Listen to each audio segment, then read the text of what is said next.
Download করার সুবিধার্থে XML গুলো জিপ ফরম্যাটে দিয়েছি, যাতে একসাথেই ডাউনলোড করতে পারেন সবগুলো। ডাউনলোড করার পর সেটাকে আনজিপ করতে হবে। আনজিপ করার জন্য বর্তমানে অনেকের ফোনে সরাসরি সেই সিস্টেম দেওয়া থাকে।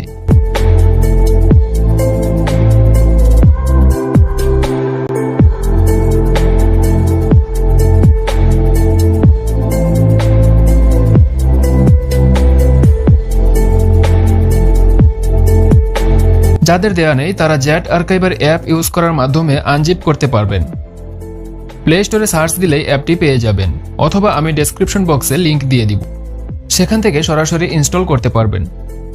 তারপর জারচিভার অ্যাপ ওপেন করে যে ফোল্ডারে ডাউনলোড হয়েছে সেই ফোল্ডারটি ওপেন করবেন। তারপর সেখান থেকে জিপ ফাইলটা সিলেক্ট করবেন। তারপর এক্সট্রাক্ট হেয়ার অপশনে ক্লিক করলেই হয়ে যাবে।